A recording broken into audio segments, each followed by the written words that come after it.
Every man who volunteered to carry the radio heard the same number. 5. Instructors in training classrooms across the United States wrote it on the chalkboard. 5 seconds. That was how long a radio telephone operator was expected to survive once a firefight started. Nobody could say where the number came from. No official study had ever produced it. But every volunteer who saw it understood what it meant. He was signing up to spend the next 12 months carrying a 23-pound radio on his back through jungle so thick the canopy blocked out the sun. Strapped to that radio was a 3-foot steel antenna that rose above his helmet like a flag. Every man in his platoon knew what that antenna meant. So did every enemy rifleman watching from the tree line. On the 14th of November, 1965, the first major battle between American and North Vietnamese forces began in the Ia Drang Valley of Vietnam's Central Highlands. Lieutenant Colonel Hal Moore's 1st Battalion, 7th Cavalry Regiment, landed by helicopter at a clearing designated Landing Zone X-Ray. They had flown directly into the assembly area of 2 North Vietnamese regiments. As Charlie and Delta companies came in under fire during the afternoon insertion, one radio operator was hit before he could step off the helicopter. The door gunner beside him took a round. The pilot was wounded in his seat. But every rifle on the tree line had been aimed at the same man, the one wearing the box on his back, the one with the antenna sticking up above the elephant grass.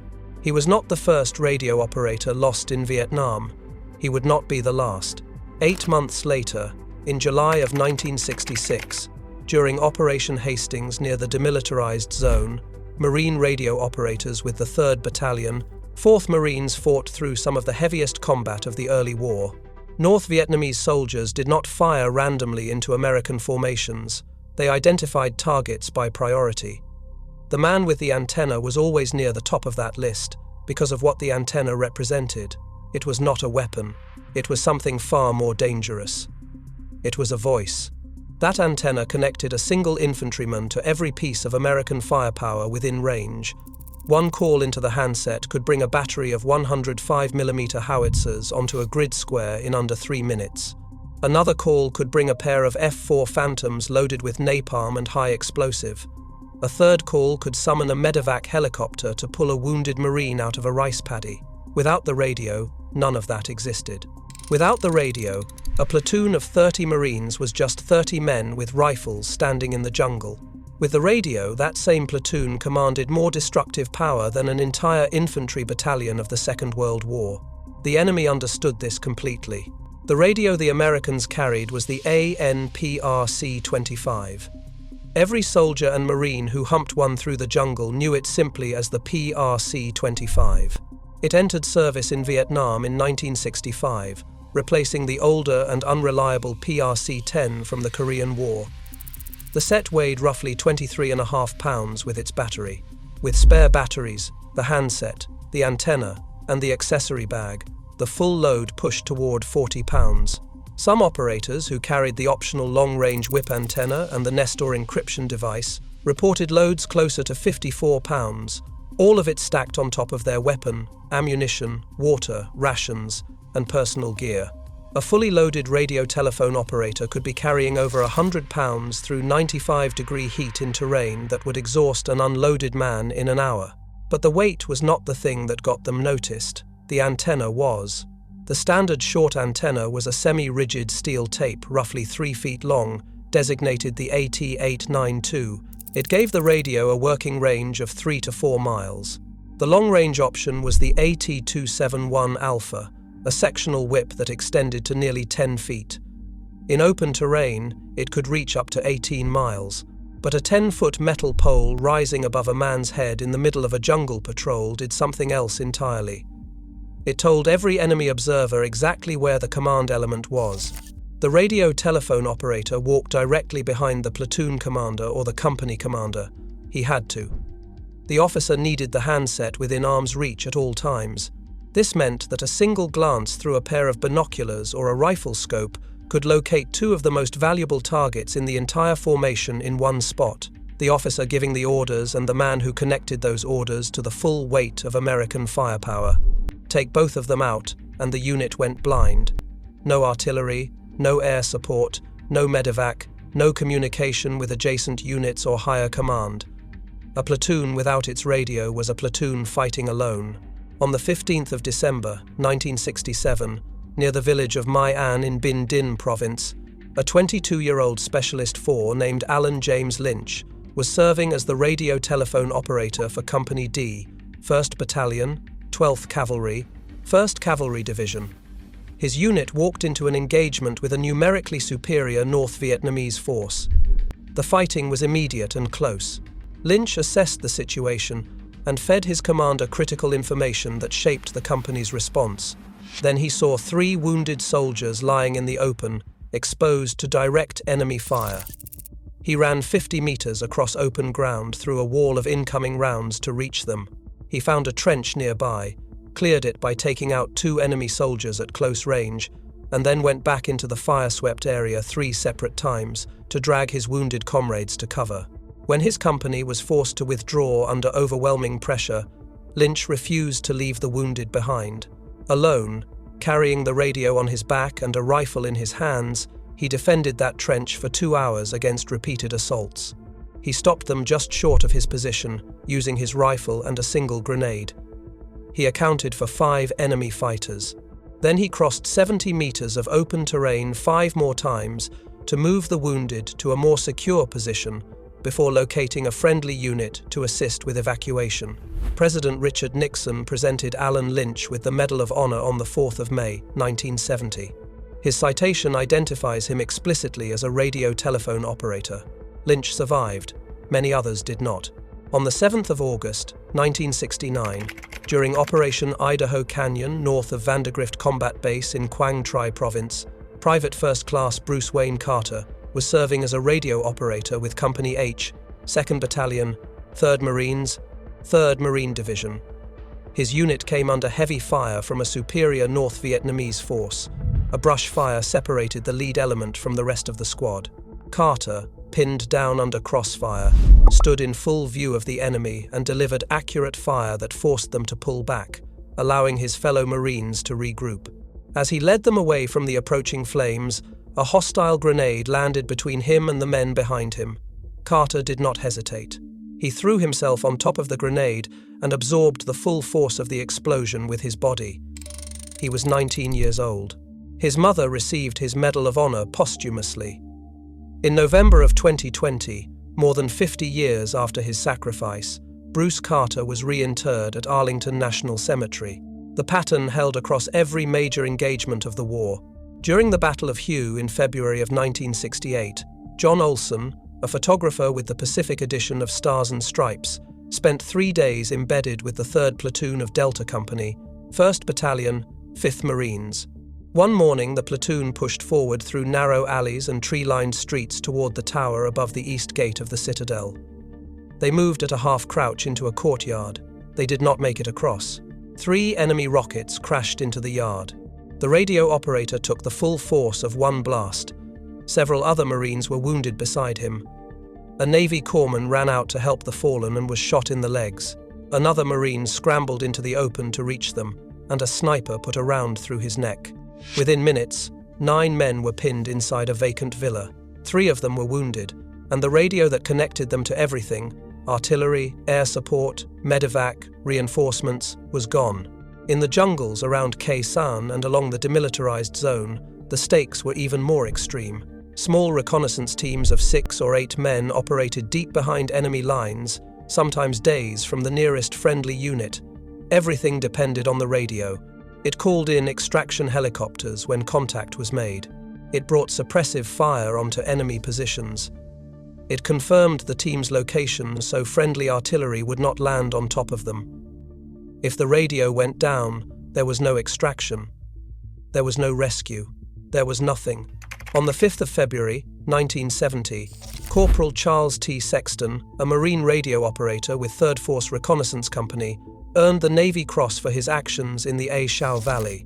On those missions, the radio operator was not just a target. He was the only reason anyone on the team could survive contact at all. If you found this worth your time, subscribe. I cover the forgotten tactics and untold survival stories of war every week. But the enemy had a second strategy, one far more sophisticated than simply trying to eliminate the man with the antenna, and when the Americans finally discovered it, the revelation was devastating. From the earliest days of the war, senior American commanders had dismissed the possibility that the North Vietnamese could intercept their radio communications. The warning signs had been there for years. Before the 1st Cavalry Division even deployed to Vietnam, the Army Security Agency monitored pre-deployment training and documented 11,000 communications security violations. 11,000. The violations included transmitting unit positions in the clear, using predictable call signs, failing to rotate frequencies, and sending operationally sensitive information without encryption. Major General Harry W.O. Kinnard, commander of the 1st Cavalry Division during the Ia Drang campaign, waved it all aside. He stated flatly that even if the enemy could intercept American transmissions and understand English well enough to interpret the messages, American movements were too fast and too immediate for intercepted intelligence to be exploited. He was certain the enemy lacked the sophistication to use anything they overheard. He was wrong. Completely and catastrophically wrong. On the morning of the 20th of December, 1969, a scout from the 1st Brigade, 1st Infantry Division, discovered a long wire antenna concealed in the trees of the old Michelin rubber plantation, northwest of Saigon. The antenna led to an underground bunker complex hidden beneath the plantation floor. After a brief firefight, 12 enemy personnel were captured along with all of their equipment, training materials, and logbooks. The unit was identified as Alpha 3, a platoon of the North Vietnamese Army's 47th Tactical Reconnaissance Battalion. The logbooks were written in fluent English. They contained detailed records of intercepted American radio transmissions, annotated with call signs, unit identifications, sender names, grid coordinates, and tactical analysis. Ambush sites, artillery schedules, troop movements, airstrike warnings, and operational plans had all been recorded, catalogued, and forwarded up the chain. The collection guidance inside those logbooks flagged transmissions from forward air controllers, artillery observers, command and control elements, and even press correspondence as high-priority intelligence targets. The captured documents noted that American units rarely changed their call signs or frequencies, and that senior officers who acted as their own radio operators gave long, detailed transmissions that revealed far more than they should have. The Alpha 3 logbooks identified the units they had been monitoring. The targets included the 11th Armored Cavalry Regiment and elements of the 1st, 25th, and 1st Cavalry Divisions. When military intelligence agencies briefed General Creighton Abrams, the commander of Military Assistance Command Vietnam, in early 1970, his reaction was immediate. "This is terrible," he said. "They are reading our mail, and it has to stop. Get the word out to every division and corps commander." The implications were staggering.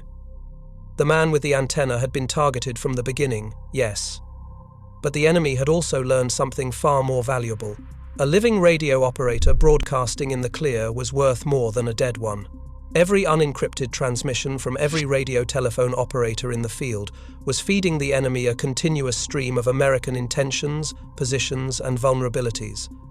The antenna was not just a target marker, it was a broadcast tower, and the enemy had been listening to every word. American forces adapted, but slowly and imperfectly.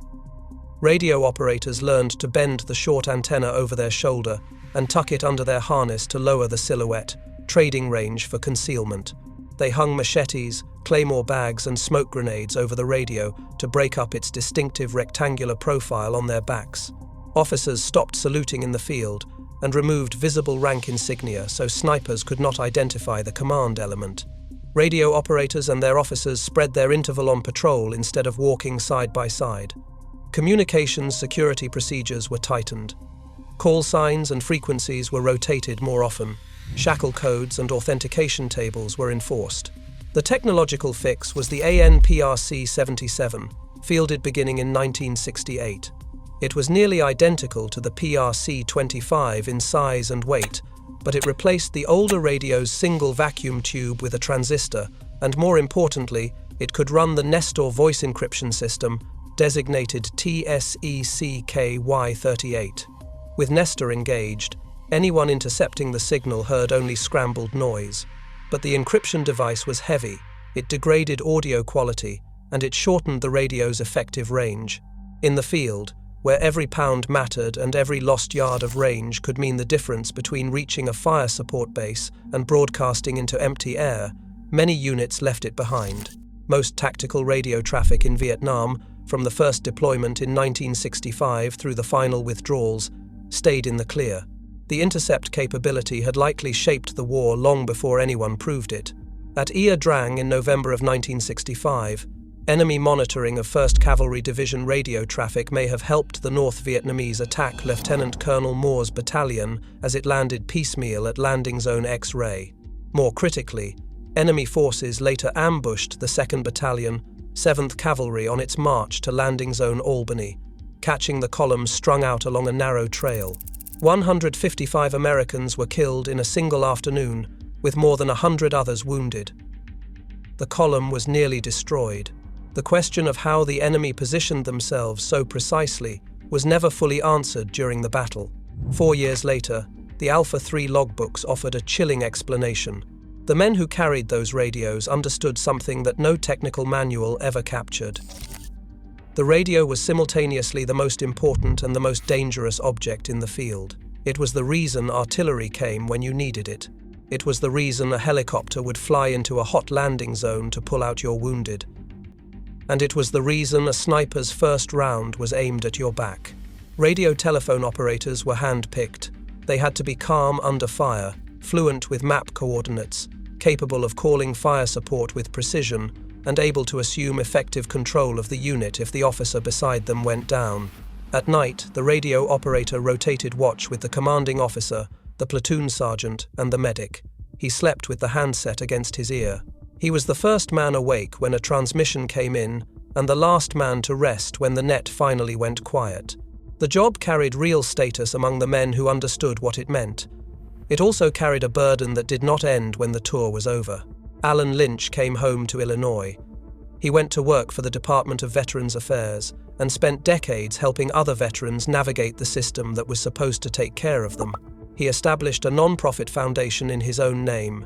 He still speaks at memorial ceremonies and military events, carrying the weight of what happened near My An the same way he once carried that radio through Binh Dinh province. Bruce Carter's mother, Georgie Carter Krell, worked as a receptionist at the Veterans Affairs Medical Center in Miami that bore her son's name. She spent years ensuring his memory was preserved, and she fought to have him moved to Arlington, where he now rests among more than 400,000 of the nation's honored fallen. The men who survived a full tour as a radio telephone operator came home with ruptured discs, compressed spines, and knees that never worked right again. The radio weighed 23 pounds. The batteries weighed more. The total load bent a man's frame over 12 months of daily humping through mountains and rice paddies and triple canopy jungle in heat that could drop a man without a pack. But the weight they carried in their bodies was not the weight that stayed. The weight that stayed was knowing that every step they took with that antenna on their back made them the first man to be found, the first man to be aimed at, the first man the enemy wanted gone. And knowing, after the Alpha 3 logbooks were captured and the truth came out, that every word they had spoken into that handset had been heard by someone they could not see, recorded in a language they did not expect the enemy to speak, and used to position forces that would try to wipe out their friends. The 5-second number on the chalkboard was never a real statistic. No official study ever isolated radio telephone operator casualties from general infantry losses. The number was instructional folklore, a piece of dark classroom theatre designed to make a volunteer understand exactly what he had signed up for. But the men who carried the radio did not need a statistic to know the truth.